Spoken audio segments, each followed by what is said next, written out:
Ladies and gentlemen, Assalamu alaikum. I am Shoban Ali and I welcome you all on behalf of Young Solicitors. Today we have organized this session for a specific subject of area, that is arbitration, where we would be discussing what is the arbitration. So for that we have invited a guest who has a common practice in law for about 10 years and is now currently practicing in High Court Sindh with a numerous experience in many multinational institutions in arbitration. So let's meet our guest. I would like to call Sir Mustafa Mehdi to introduce himself. Sir, over to you. Thank you so much for having me in this session. By virtue of a very small and a quick introduction, my name is Syed Mustafa Mehdi. I've been in the practice for quite some years now. I've specialized in the international and commercial arbitration. My specific areas of expertise have been arbitration, litigation, a few cross-border transactions, aviation and maritime. Apart from this, I am also the youngest fellow for Chartered Institute of Arbitrators in Pakistan, and predominantly the only distinguished lawyer to be a fellow of CIR, Malaysian Institute of Arbitration, as well as New Zealand International Arbitration Centre. With respect to my inclusion as an arbitrator and as a counsel, I am currently engaged as an arbitrator in 12 international jurisdictions. I have been practicing rigorously within the Sindh High Court, as well as I have an occupancy of rights of audience before Astana International Financial Centre. Arbitration has been one of my key core areas where I have been practicing domestically as well as internationally. Before starting my active practice into arbitration, I was involved in adjudication and mediation as well. And I've been a regular speaker on international platforms when it comes to international arbitration, the Pakistani landscape, and advising foreign companies about foreign arbitral awards, how to enforce them, and the modalities with respect to the arbitration mechanism. Thank you so much, sir, for your introduction. सबसे पहले तो sir मैं आपका बहुत शुक्रगुजार हूँ कि आपने हमें मौका दिया है कि हम इस मखसूस मौजू पे आपसे बात कर सकें. हमारे व्यूअर्स को बताएंगे what is arbitration.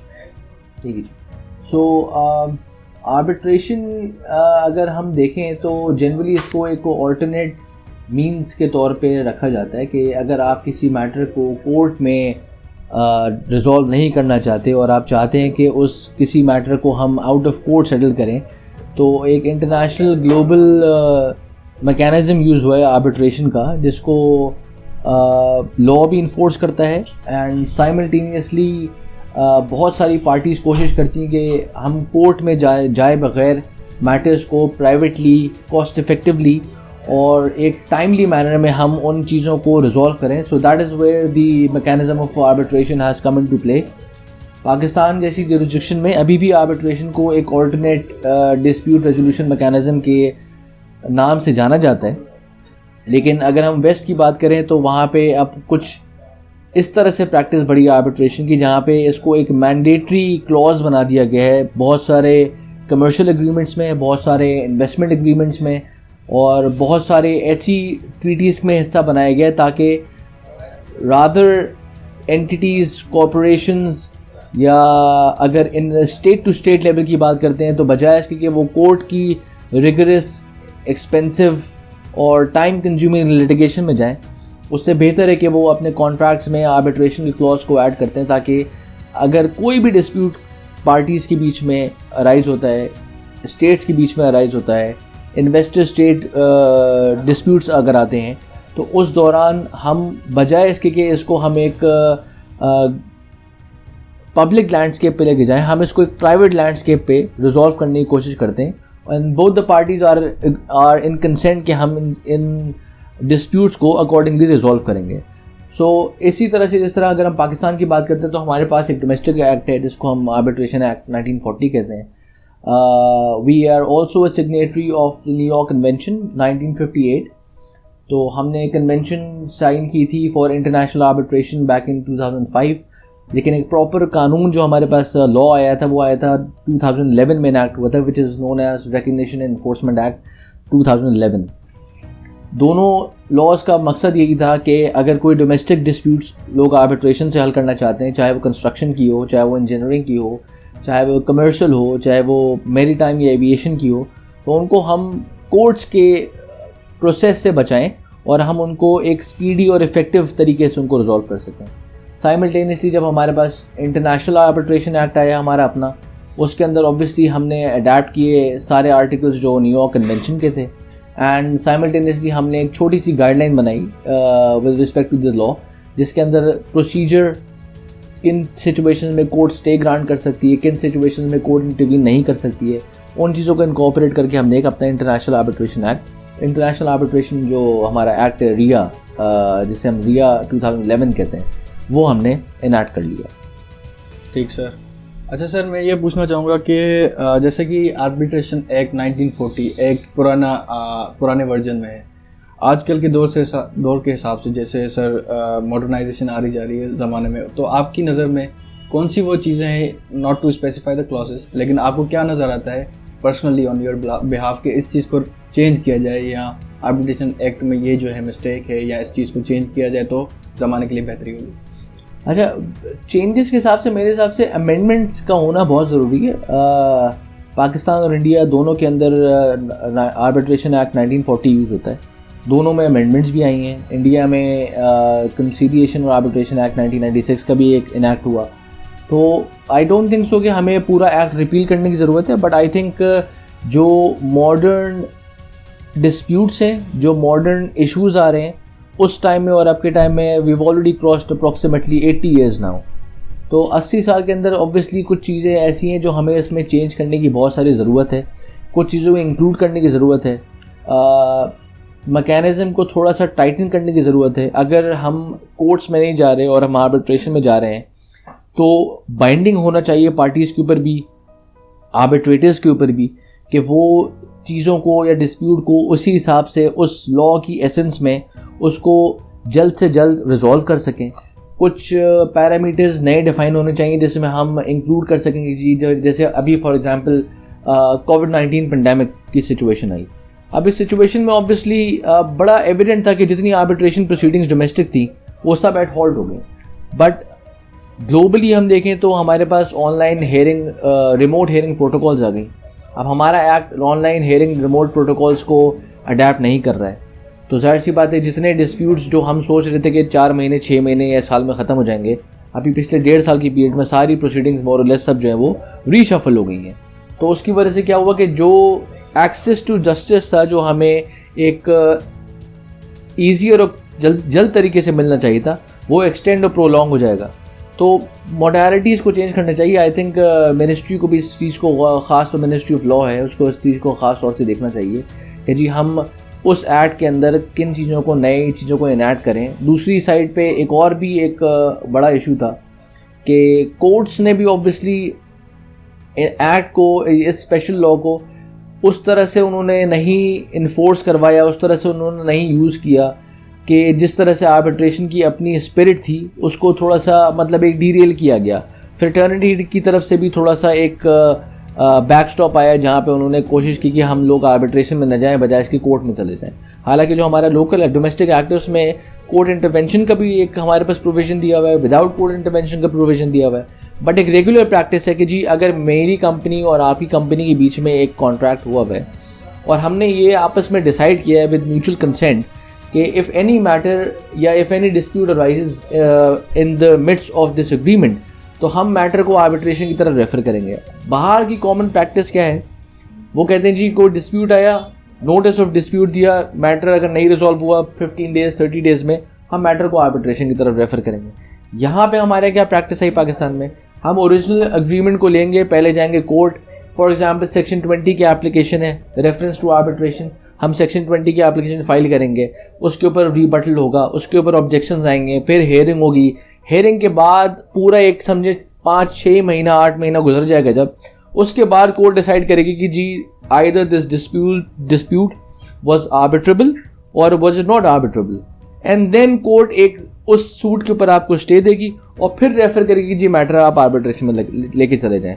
Now if something is already there in black and white कि if so and so category of dispute arises between parties, तो आप मैटर को आर्बिट्रेशन में लेके चले जाएं. इससे हुआ क्या इस प्रैक्टिस से हुआ जनरली ये कि Pakistan itself was not an arbitration friendly seat. लोग, पार्टीज, इंटरनेशनल इन्वेस्टर्स डरते रहे इस चीज़ से कि जी अगर कोई भी डिस्प्यूट आएगा हमें सबसे पहले कोर्ट में ले खड़ा कर देंगे, कोई भी मसला आएगा कोर्ट चले जाएंगे उठा के. आप देखें तो कि जी उस आर्बिट्रेशन क्लॉज का एक अलग लाइफ लाइन होती है. जो एसेंस है वो ये है कि एक कॉन्ट्रैक्ट है for example with let's say 60 conditions, उसमें से एक कंडीशन आर्बिट्रेशन की दी गई है. एसेंस ऑफ आर्बिट्रेशन ये है कि जी अगर वो कॉन्ट्रैक्ट एक्सपायर भी हो जाए तो भी उस आर्बिट्रेशन क्लॉज की लाइफ अलग होती है उस पूरे एग्रीमेंट से. सो इन केस दो पार्टीज कहती है हम इस एग्रीमेंट को नहीं मानते, एग्रीमेंट ख़त्म हो जाएगा. बट एग्रीमेंट ख़त्म होने का मकसद ये नहीं होगा कि वो ख़त्म हो जाएगा. जो आर्बिट्रेशन क्लॉज होगा that is considered to be a separate clause out of the contract which will still prevail कि जी अगर बाद में भी इस कॉन्ट्रैक्ट को कंप्लीटली टर्मिनेट अगर हमें करना पड़ेगा तो हमें उस आर्बिट्रेशन क्लॉज को इन्वोक करना पड़ेगा. म्यूचुअल कंसेंट से पार्टीज कहते हैं जी हमें आर्बिट्रेशन में नहीं जाना और हम डायरेक्ट कोर्ट जाना चाहते हैं, then obviously it is the purview of the court. But otherwise अगर ऐसा नहीं हो रहा है तो इसको देखना पड़ेगा कि जो हमारा एक्ट है उसमें कुछ चीज़ों को अडेप्ट करें, फॉरेन प्रैक्टिसेस को जो अच्छी प्रैक्टिसेस हैं उसको आप एब्जॉर्ब करें, उनको आइडेंटिफाई करें कि वहाँ से क्या की पॉइंट्स हम ले सकते हैं. और ऑब्वियसली अब इतनी रिमोट हेयरिंग्स हैं तो उसके अंदर हम वेट नहीं कर सकते कि Pakistan as a jurisdiction will wait another 10-15 years कि जी अब हम इसमें अमेंडमेंट्स लाएंगे, हम इसमें चेंजेस लाएंगे, हम ये चीज़ें अडेप्ट करेंगे. अभी दो लेट्स से रिसेंट मेरी अपॉइंटमेंट हुई as an arbitrator. There were 2 African disputes. Now the dispute is between 2 African companies. एक पाकिस्तानी जुरिसडिक्शन से मुझे आर्बिट्रेटर नॉमिनेट किया. ट्राइब्यूनल में 3 आर्बिट्रेटर्स हैं, एक सिंगापुर से नॉमिनेट किया, एक हांगकॉन्ग से नॉमिनेट किया. आप एसेंस समझे ना कि एक अफ्रीकन डिस्प्यूट है एक ऑयल कंपनी की फॉर एग्जांपल, उस पे वो इम्पार्शियल जुरिसडिक्शन से आर्बिट्रेटर्स नॉमिनेट कर रहे हैं. अब अगर हम वेट करते हैं कि हमारे पास वो प्रोविजन ही नहीं है कि बाहर के लोग रिमोट हेयरिंग्स कर सकते हैं या एज एन आर्बिट्रेटर बैठ सकते हैं, तो ऑब्वियसली वो तो आपका पूरा प्रोसेस एट हॉल्ट हो जाएगा. प्रोसीडिंग्स अभी पिछले महीने से स्टार्ट हुई हैं. We've had one hearing as of now. अभी there is an exchange of disputes, counter disputes, claims, counter claims आ रहे हैं. बट अब जो मेन हमारी आर्बिट्रेशन की प्रोसीडिंग्स होंगी वी आर एक्सपेक्टिंग कि by the end of November हमारे पास 3 days, 4 days, 5 days का एक सेशन होगा जिसके अंदर सारी हेयरिंग्स चलेंगी. टाइम डिफरेंसेस हैं, हांगकॉन्ग हमसे 6 घंटा आगे, सिंगापुर हमसे 4 घंटा आगे, मैं यहाँ पे बैठा हूँ पाकिस्तान में. अफ्रीका हमसे 2 घंटा, 1.5 घंटा, 2 घंटा, 3 घंटा पीछे. सारे एक म्यूचुअल टाइम पे बैठेंगे, रोज़ की 4-4, 5-5 घंटे की हेयरिंग होंगी और इवेंचुअली हेयरिंग्स की कंप्लीशन के बाद तकरीबन 1-1.5 महीने में अवार्ड डिसबर्स हो जाएगा. तो अगर हम ये प्रैक्टिसेस को पाकिस्तान में इनकॉर्पोरेट नहीं कर पाए या रुके रहे तो अगेन वो Pakistan as an arbitration seat जो है वो it will be weak comparatively. अगर हम देखें तो India has come up on the limelight with respect to arbitration. वहाँ की जुडिशरी क्लेम कर रही है कि हम इंडिया को will be the preferred seat of arbitration with respect to all Asian disputes. They have already claim this part. तो अगर हमने अडेप्ट नहीं किया तो जाहिर सी बात है हम बिल्कुल कॉर्नर साइड पे चले जाएंगे. सो सर मतलब यही कहना चाहूँगा मैं कि मतलब आर्बिट्रेशन का जो मकसद है वो पर्पज़ है, like if we are going to the court and we want to go to arbitration but we are moving through the court, the वही प्रोसेस, वही एक्सपेंसेस एंड वही कोर्ट के प्रोसीजर से गुजरने के बाद तो आर्बिट्रेशन का जैसे कि पर्पस सर्व नहीं होगा. बिल्कुल पर्पस सर्व नहीं होगा. और उसके लिए कंपनीज का या पार्टीज़ का माइंडसेट बनना बहुत ज़रूरी है कि अगर हमने अपने एग्रीमेंट्स में इस चीज़ को एग्री किया कि हम किसी भी डिस्प्यूट को कोर्ट में जाने से पहले आर्बिट्रेट करेंगे और फिर कोर्ट जाएंगे तो आप उस शिफ्ट पे आ जाएंगे या उस पेस पे आ जाएंगे जो आर्बिट्रेशन की अपनी एसेंस है. अगर नहीं करेंगे, इसी तरह से प्रैक्टिस चलती रहेगी जो चल रही है अभी, तो obviously we will lag behind as other jurisdictions. So sir मैं ये समझता हूँ और मेरा ये एक ओपिनियन है कि ये इसी वजह से हो रहा है क्योंकि हम अपने एक्ट्स को अमेंड नहीं कर रहे, मॉडर्नाइज नहीं कर रहे, जिसकी वजह से हम उसी चीज़ पे पीछे खड़े हैं. और उसकी वजह से जैसे कि ये दौर बहुत ही मॉडर्न एरा बहुत ही फास्ट चली है जिसकी वजह से काफ़ी ज़्यादा ऑनलाइन आप यहाँ पे बैठ के उनके टाइम पे आप जैसे आर्बिट्रेशन मीटिंग्स अटेंड कर रहे हैं, उनके केसेस, उनके डिस्प्यूट सुन रहे हैं, and you are trying to resolve it through by sitting over है। तो इस तरह का कोई भी निज़ाम जो है ना एक्ट्स में नहीं है। तो शायद इधर से अगर हमारे जो हैं लोग शुरू करें तो कुछ बन सकता है। उसके अलावा सर मैं ये पूछना चाहूँगा कि यही इसके अलावा कौन से इश्यूज़ हैं जो इन्फोर्समेंट में foreign award, arbitrary award enforce करने में हमें मसला हो रहा है पाकिस्तान? अच्छा, अवार्ड की इन्फोर्समेंट का एक बड़ा एक पैराडाइम शिफ्ट था जो पिछले I would say last decade में बहुत चेंज हुआ है। उस चेंज होने की वजह ये कि जुडिशल माइंडसेट भी बहुत हद तक चेंज हुआ है।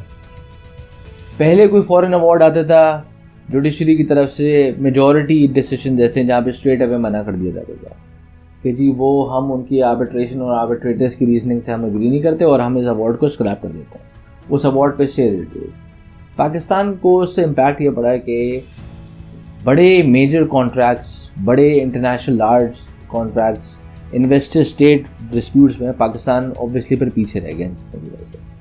Over the last 5-10 years judgments आनी शुरू हुई जिसमें फॉरेन अवार्ड्स के अंदर कोर्ट्स ने खुद कहा कि हम इंटरवीन कम करेंगे। Numerous judgments came across through high court and again through supreme court as well, जिसमें उन्होंने कहा जी कि हाई कोर्ट और the apex court will not sit as a court of appeal. हम सिर्फ ये देखेंगे कि अगर अवार्ड में डिस्प्यूट का गवर्निंग लॉ और उस गवर्निंग लॉ के हिसाब से अगर रीजनिंग आर्बिट्रेटर ने सही दिए और जो न्यूयॉर्क कन्वेंशन के हिसाब से आर्टिकल 4 की कंप्लाइंस अगर हो गई है with respect to enforcement of arbitration award into Pakistan, तो वो उन अवार्ड्स को अपहोल्ड कर रहे हैं। ये एक अच्छा शिफ्ट आया है, बट लेकिन वो shift again better late than never shift आ गया है। माइंडसेट थोड़ा जुडिशरी का भी इस मामले में चेंज हुआ है। उन्होंने कोशिश की कि हम कम से कम इंटरवेंशन करें, हम एक डिस्प्यूट जिसकी आर्बिट्रेशन हो चुकी है साल, 2 साल, 3 साल में, जब वो अवार्ड कोर्ट में आ रहे हैं तो हम उस अवार्ड को वापस से स्क्रैच नहीं करेंगे। जो ऑब्जेक्शन जैसे आर्टिकल 5 है न्यूयॉर्क कन्वेंशन का, उसमें आपके पास 6 आपके पास कॉलम्स हैं जिसमें हम कहते हैं कि जी अगर आपके अवार्ड में इन 6 चीज़ों में से किसी एक कैटेगरी में फॉल करता है, क्वेश्चनिंग में, रीजनिंग में, ऑब्जेक्शंस में, तो कोर्ट इंटरवीन करेगी, otherwise the award will be enforceable. तो ये एक अच्छा शिफ्ट आया है फॉरेन अवार्ड्स के अंदर भी कि जहाँ पे अब हमारी जुडिशल माइंडसेट भी इस प्रोसेस में आ गया कि वो उसको अडॉप्ट कर रहा है। It is improving. You are saying that. Definitely it is improving. Definitely is improving because obviously एक हमारा जुडिशल इमेज भी जा रहा है ना पाकिस्तान का, कि पाकिस्तान की जुडिशरी या पाकिस्तान का जो जस्टिस सिस्टम है that is not against the essence of international arbitration. We want to adopt the essence of international arbitration. For example, एक छोटी सी एग्जाम्पल दे रहा हूँ आपको, CPEC है, Pakistan and China Pakistan economic corridor के अंदर अब obviously there will be numerous agreements का मतलब है इंफ्रास्ट्रक्चर बढ़ रहा है, चीज़ें बढ़ रही हैं। हमने देखा है कि गोडाउन्स की एक लाइन आनी शुरू हुई है, हाईवेज आपके बन रहे हैं, वहाँ से इन्वेस्टमेंट आ रही है, वहाँ से ट्रेड पाकिस्तान आ रही है। जिस हिसाब से ये काम आएगा उसी हिसाब से ऑब्वियसली डिस्प्यूट्स भी आएंगे। अब ऑब्वियसली अगर हर डिस्प्यूट को लेके हम चाइनीज़ शंघाई कोर्ट में और इस्लामाबाद और कराची हाई कोर्ट में लेके बैठ जाए तो पूरा सिस्टम एट होल्ड हो जाएगा। So there has to be a speedy and effective mechanism जो दोनों स्टेट्स आपस में रिजॉल्व करेंगे। जी हम जो भी अगर कोई ऐसा डिस्प्यूट आता है we'll try to negotiate, we'll try to find a midway solution. In case if this is not possible, जहाँ पे दोनों पार्टीज कहती है हमारा ये राइट है और हमारा राइट अपनी जगह पे अपहोल्ड होता है, तो ऑब्वियसली वो कहेंगे ठीक है जी, let's go into a quick and speedy arbitration. थोड़ा सा मसला ये भी हुआ पाकिस्तान में कि पाकिस्तान में आर्बिट्रेशन के इंस्टीट्यूट्स नहीं बने। जब इंस्टीट्यूट्स नहीं बने पाकिस्तान में तो ऑब्वियसली किसके पास जाए एज एन आर्बिट्रेटर। अब मैं फॉर एग्जाम्पल प्रैक्टिस कर रहा हूँ आर्बिट्रेशन की, but someone in Azad Kashmir और someone in पेशावर और someone in Islamabad does not know कि जी मैं एज एन आर्बिट्रेटर काम कर रहा हूँ। सेम इंडो पाकिस्तान का एक जुडिशल एक माइंडसेट था, कोर्ट में आप आर्बिट्रेशन का अवार्ड लेके जाएंगे, इन्फोर्स कराने की कोशिश करेंगे, कोर्ट किसी एक विद मोस्ट रिस्पेक्ट किसी एक रिटायर्ड जज को वो नॉमिनेट कर देंगे। अब रिटायर्ड जज का एक जुडिशल माइंड है, arbitration was not about a judicial mind. Arbitration was about the law, the reasoning, and an award which is made with mutual consent for the justice of both parties. अगर हम उसको judicial mindset के हिसाब से लेके चलेंगे तो obviously वो जुडिशल माइंडसेट की तरह से, जिस तरह हमारे पास आज एक पेंडेंसी है केसेस की, सुप्रीम कोर्ट है approximately 50,000 cases. Total number of cases before Pakistani courts has crossed around 2 million. अगर हम वही माइंडसेट लेके चलेंगे आर्बिट्रेशन के लिए भी तो सारी आर्बिट्रेशन प्रोलॉन्ग हो जाएगी, जो एक्चुअल एसेंस थी उसकी वो सब खत्म हो जाएगी. But again coming back to the same point, बाहर की जुरिस्डिक्शंस में छोटे छोटे आर्बिट्रेशन सेंटर्स बन गए. आर्बिट्रेशन सेंटर्स बनने की वजह से ये फ़ायदा हुआ कि लोगों ने अपने डिस्प्यूट्स में उन सेंटर्स का नाम रेफर करना शुरू कर दिया कि जी मेरे पास एक सेंटर है, for example ABC arbitration centre. We have expertise in construction disputes, in engineering disputes, in commercial disputes. अब मैंने उस सेंटर के पास एक पोर्टफोलियो है 20, 25, 30 आर्बिट्रेटर्स का, जिसमें 15-10 लोग ऐसे हैं जिनके पास इंजीनियरिंग बैकग्राउंड एक्सपर्टीज़ है, 10 लोग ऐसे हैं जिनके पास फाइनेंशियल बैकग्राउंड, इंडस्ट्री का अच्छा बैकग्राउंड है. उन सबको एज एन आर्बिट्रेटर बना के पूल बनाते हैं और जो इंडस्ट्री के प्रॉब्लम्स हैं वो उस आर्बिट्रेशन सेंटर पे जाकर रिजॉल्व करवाते हैं. लेकिन वो सेंटर्स ही नहीं बने यहाँ पे. अगेन वो सेंटर्स नहीं बने तो प्राइवेट सेक्टर से भी नहीं बने तो गवर्नमेंट सेक्टर से भी नहीं बने. लेकिन लेटली अभी हमने चार्टर्ड इंस्टीट्यूट ऑफ आर्बिट्रेटर्स का एक पाकिस्तान चैप्टर लॉन्च किया है. So hopefully we have done a soft launch earlier this year, and by the end of this year hopefully we will have a center based in Karachi, Lahore and Islamabad. So we will be providing a list of arbitrators, not even to parties but also to the courts, कि जी अगर आपको arbitration में आप matter refer करते हैं, ये हमारी एक्सपर्टीज़ है, ये हमारे पास लिस्ट है. अगर आपका फाइनेंशियल इंडस्ट्री का कोई डिस्प्यूट है, ये हमारे लिस्ट ऑफ आर्बिट्रेटर्स एक्सपीरियंस है. पार्टीज चाहे खुद को नॉमिनेट कर दें या सेंटर अपने हिसाब से नॉमिनेट कर देगा. अवार्ड का टाइम होगा, चीज़ें दी होंगी, हेयरिंग की आपके पास जगह होगी. एक प्रॉपर सेंटर जिस तरह काम करता है उस तरह काम करेगा. कोशिश करके 4 महीने 6 महीने, डिस्प्यूट का क्वांटम बहुत ज़्यादा है, बड़ा है, तो कोशिश करके 1 साल में डिस्प्यूट को रिजॉल्व कर देंगे. If you have any further questions, किसी कोई अगर एग्रीव पार्टी होगी वो बिल्कुल उसके पास कोर्ट का रास्ता है, वो आप कोर्ट में जाके ऑब्जेक्शन फाइल कर ले अपने. Exactly sir. Well that's very great thing कि ये सर हो रहा है और एक अच्छी बात है और खुशी हो रही है. अच्छा सर, ये मैं पूछना चाहूँगा, तो वो जो list of arbitrators you are gonna appoint, on what basis, what is the process of being an arbitrator? So as such तो पाकिस्तान में कोई रिक्वायरमेंट नहीं है as an arbitrator, but internationally कुछ पैरामीटर्स बनाए, जैसे CIR है, एक ग्लोबल इंस्टीट्यूट है, उनके पास मेंबरशिप कैटेगरीज हैं कि जी आप एसोसिएट मेंबर होंगे तो आपके पास इतना एक्सपीरियंस होगा, अगर आप मेंबर बनना चाहते हैं तो इतना होगा, अगर आप फेलो हैं तो कम से कम 10 साल का आपके पास एक्सपीरियंस होना चाहिए.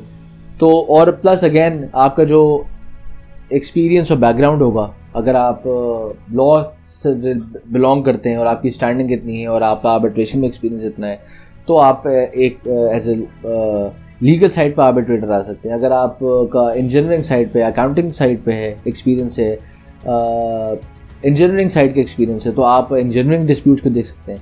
तो ये सारे पैरामीटर्स बनेंगे. लेकिन again the whole thing boils down to one point, कि क्या आपके पास एक सेंटर है ऐसा जो आर्बिट्रेशन को प्रोवाइड कर रहा है? क्या इंडस्ट्री पाकिस्तान की इस चीज़ को एक्सेप्ट करने को तैयार है? क्या जुडिशरी इस चीज़ को एक्सेप्ट करने को तैयार है कि हम इस सेंटर पर रिलाई करें, कि एक्सपर्टीज़ पर रिलाई करें? बट वी एप्रीहेंड के and we are very hopeful कि जब हम अपना सेंटर यहाँ लॉन्च करें तो उसमें हमारे पास we have a multi cultural and multi industry background के लोग, ताकि उस पूरी डिटेल को हम we will present it to all provincial courts and bar councils, जहाँ पे हम कहेंगे कि जी ये एक्सपर्टीज है, ये लोग हैं, यहाँ आर्बिट्रेटर्स हैं, आप इसमें से सेलेक्ट करें, डिस्प्यूट से आप इनको रेफर करके दें. कोई मसला नहीं है कि आप उनको डिस्प्यूट रेफर नहीं कर सकते. माइंडसेट ये है कि जी हमारे पास वो एक इंग्लैंड से काम करता हुआ बैरिस्टर होगा तो जी वो एक अच्छा आर्बिट्रेटर होगा, लेकिन हमारा एक अपना आर्बिट्रेटर होगा तो हमें उस पर रिलायंस नहीं होगी. तो ये एक छोटा सा इशू है जिसकी वजह से, but again I am very hopeful कि over the next 5 years or so this mindset will change. And obviously जब चेंज होगा तो जाहिर सी बात है वो चीज़ें लोग अडेप्ट करेंगे, एक्सेप्ट करेंगे, समझेंगे कि जी इस वजह क्या है, क्या ज़रूरत है हमें, क्यों ज़रूरत नहीं है हमें कोर्ट जाने की, क्यों ज़रूरत है हमें इस तरीके से मैटर को रिजॉल्व करने की. सर एक तो ये भी रीज़न है कि अवेयरनेस कम है लोगों में आर्बिट्रेशन के हिसाब से, जिसकी वजह से जो है ना ये चीज़ जो है ना इतनी शाया नहीं हुई, इतनी नुमाया नहीं हुई, जबकि बहुत ज़रूरत है हमें भी और हर किसी की. अच्छा सर, ये मैं पूछना चाहूँगा कि जो ये CIR है, जो इंस्टीट्यूट आपने बताया जहाँ पे arbitration you are internationally recognised as arbitration if you go through the processes, so I have heard about that it is very costly and it is very expensive to become an arbitrator. Correct me if I'm wrong. So it is. It's not expensive. देखें, एक जैसे for example मैं fellow हूँ, तो अगर मैं fellow हूँ तो फेलो की कैटेगरी कम से कम 10 साल का आपके पास आर्बिट्रेशन एक्सपीरियंस हो, या फिर आपने साइमल्टेनियसली कोई अवार्ड राइटिंग, कोई असेसमेंट किया हो, कुछ किया हो, तो आपको हम फेलो बनाएंगे. तो आप उसका उन्होंने एक पैरामीटर बनाया हुआ है कि जी आप पूरा एक प्रोसीजर फॉलो करेंगे. आपके पास आपने पढ़ा हो, समझा हो, अवार्ड राइटिंग एग्ज़ाम क्लियर किया हो, आपका एक पीयर इंटरव्यू होता है वो क्लियर किया, उसके बाद हम आपको वो फेलोशिप का स्टेटस देंगे. राइट नाउ, अब जाहिर सी बात है जो उस फेलोशिप के स्टेटस को अचीव करेगा, there is obviously a training cost attach to it. So fellowship की जैसे फॉर एग्जांपल जो ट्रेनिंग कॉस्ट है जनरली वो तकरीबन 4,000 से 5,000 पाउंड के बीच में. लेकिन once you have that level of fellowship, आप बार का कोर्स करने जाते हैं तो बार के कोर्स में भी तो आप 20-25 लाख 40 लाख रुपए लगा रहे हैं ना, तो आप कहें जी वो बहुत महंगा कोर्स है. ऑब्वियसली जी that is something that you will carry for the rest of your life. एक डॉक्टर है फॉर एग्जांपल, एक डॉक्टर पाकिस्तान में बन रहा है, एक डॉक्टर यूएस में बन रहा है. अब यूएस में नॉर्मल एक MBBS की कोर्स की फीस जो है दैट्स लाइक $300,000-400,000. तो मैं कहूँ जी $4 लाख में डॉक्टर बनेगा. वो बन तो जाएगा obviously, but he will have that title attach to the person for the rest of his life. उसी से कमाएगा, उसी से that will be his source of income. Obviously arbitration में भी ऐसी कि specific niche area of expertise है. ट्रेनिंग क्वालिफिकेशन का मकसद सिर्फ ये कि जो आर्बिट्रेटर नॉमिनेट हो उसको आइडिया हो कि जी आर्बिट्रेटर क्या है, उसका काम क्या है, क्या क्वाजी जुडिशल पावर्स उसके पास हैं. मैं नाम नहीं लूँगा, लेकिन देर आर रिटायर्ड जजेस from the High Court of England and Wales who failed the test of fellowship. Award writing में फेल हो गए, और फेल होने की वजह ही थी कि वो एक टिपिकल जुडिशियल माइंडसेट के हिसाब से एग्जाम दे रहे थे. It is not a typical judicial mindset जी, it is a different mindset. अगर आप एज एन आर्बिट्रेटर आना चाह रहे हैं, या आपको एज एन आर्बिट्रेटर एक्सप्लोर करना चाह रहे हैं, या उसमें अपनी एरिया ऑफ एक्सपर्टीज डेवलप करना चाह रहे हैं, you need a different mindset. Pakistan को भी ये ज़रूरत है. नॉट नेसेसरीली कि जी कोई रिटायर्ड हाई कोर्ट का जज होगा तो वही आर्बिट्रेटर बन सकता है. विल ऑल ड्यू रिस्पेक्ट, बन बिल्कुल सकता है, but not necessarily. People under the age of 40 are doing arbitration. I have friends from Mumbai who are like 38, 39 ICC की arbitration में बैठे हुए. 4, 5 ICC की arbitration उनको मिल चुकी है, वो उसमें बाकायदा proceedings conduct कर रहे हैं. तो age is again not a factor, not even the qualification is a factor. लेकिन qualification से क्या होगा कि चूँकि पाकिस्तान एक growing economy, कम से कम हमारे पास एटलीस्ट जो arbitrators होंगे वो professionally trained arbitrators होंगे, जिनको उस प्रोसीजर को चलाने का तरीका आता होगा. उनको पता होगा कि किस वक्त क्या चीज़ हो सकती है, क्या चीज़ नहीं हो सकती है, किस तरह से इस पूरे प्रोसेस को लेके चलना है शुरू से लेके आखिर तक, किस तरह से इस प्रोसेस को इम्पार्शल रखना है, किस तरह से इस प्रोसेस को प्राइवेट एंड कॉन्फिडेंशियल रखना है, स्पीडी रखना है. तो इन सब चीज़ों के लिए I think training is a very mandatory part, specially from someone coming from this part of the world. That's okay. But sir मैं ये सोचता हूँ कि ये आर्बिट्रेशन का जो प्रोसेस है, being an arbitrator, internationally recognised arbitrator, ये एक्सेसिबल होना चाहिए पब्लिक को बहुत ज़्यादा in terms of expenses. Like वो अगर थोड़ा सस्ता हो तो ये उसकी और इनरिचमेंट होगी और उसकी वो और. देखिए इंटरनेशनल, मैंने आपसे कहा ना, इंटरनेशनल लैंडस्केप पे नॉट नेसेसरीली कि आपके पास फेलोशिप का टाइटल लगाओ. एक्सपीरियंस अगर आपके पास है 10 साल 15 साल का, आप इंटरनेशनल डिस्प्यूट में बैठ सकते हैं बिल्कुल. बट अगेन जब वो कोई इंटरनेशनल पार्टी कहती है कि जी मुझे फॉर एग्जांपल मुस्तफ़ा मेहदी को आर्बिट्रेटर नॉमिनेट करना है, तो हु इज़ मुस्तफ़ा मेहदी? ठीक है जी, मैं ये हूँ, मेरा एक्सपीरियंस ये है, येस, बट सप्लीमेंटली और addedly I have this level of expertise and qualifications as well, जो मेरे पोस्ट नॉमिनल्स बन जाते हैं कि जी मेरे पास 5 फेलोशिप्स हैं इंटरनेशनली, मैं 12 जगह पे दुनिया में इंटरनेशनली एज एन आर्बिट्रेटर बैठ रहा हूँ. कुछ उसमें से कम 6 मुल्क ऐसे हैं जिसपे I am the only Pakistani sitting as an arbitrator. तो मतलब दिस इज समथिंग जो वो देखेंगे ना, अदरवाइज वो आपको कैसे नॉमिनेट करेंगे? Exactly, that is the point. So obviously it is a little costly initially, but I think it pays off eventually. Well, thank you so much, sir. We had a great knowledge. We had a great discussion. I really appreciate it, and I I had many blank questions in my mind, and now they are cleared. So sir, thank you so much for giving us time. Thank you so much for explaining in that much a good way. इंशाल्लाह हम आपके साथ मिलते रहेंगे और इसी discussion को इंशाल्लाह दूसरे पार्ट में भी आगे बढ़ाएंगे. Likewise, and I will be very happy कि अगर आप इस पे कोई फर्दर इन डेप्थ कोई प्रोग्राम करेंगे on behalf of young solicitors, I will be very happy to actually participate. तो जितना मेरा छोटा मोटा एक्सपीरियंस है मैं कोशिश करूंगा कि I will add my part and I will play my part towards it. इंशाल्लाह sir, we are very optimistic about. Students के लिए, यंग लॉयर्स के लिए आप क्या मैसेज देना चाहेंगे? यंग स्टूडेंट्स एंड लॉयर्स के लिए मैसेज थोड़ा सा मैं ये देना चाहूँगा कि जी फॉर एग्जांपल अगर जो हमारा आज का टॉपिक था आर्बिट्रेशन से रिलेटेड, सो आप लोग इंटरनेशनली या ग्लोबली वेबसाइट्स पे देखें, there are lot of resources available for you. This is a very growing area of law जो पाकिस्तान में अगले 5-10 साल में it will take a boom. There are lot of free resources for you जहाँ पे आप as a student member free बन सकते हैं. आपके पास बहुत सारी अपॉर्चुनिटीज़ आती हैं, सर्टिफिकेट कोर्सेज होते हैं जो फ्री ऑफ कॉस्ट होते हैं, ट्रेनिंग्स होती हैं, स्कॉलरशिप्स होती हैं. तो अगर आपको इस एरिया ऑफ प्रैक्टिस में जाना है और अपने आप को डेवलप करना है, सो आई रिकमेंड के गो through the internet and figure out के बहुत सारे प्लेटफॉर्म ऐसे हैं जो आपको ईजी एक्सेस देते हैं. But again in terms of general area of law, I think do a bit of reading, feed your mind as much as you can at this point in time, because obviously student life बाद में वापस नहीं आती है, and whatever you feed yourself right now will help you in the next 5 years. तो कोशिश करें कि लोकल प्रैक्टिसेस को और इंटरनेशनल प्रैक्टिसेस को दोनों को साथ में लेके चलें, so that you also know कि जी कौन सा एरिया ऑफ लॉ आप खुद एक्सप्लोर कर सकते हैं, कौन सा एरिया ऑफ लॉ ऐसा है जो आपका फ्यूचर बनाएगा या जिसमें फ्यूचर में ज़्यादा आपके पास चार्म होगा. So that's my short and little message for all of you. Baki, wish you good luck for all your future endeavors, and inshallah if there's any point in time where we can get in touch, I'll be very glad to serve you all. Thank you.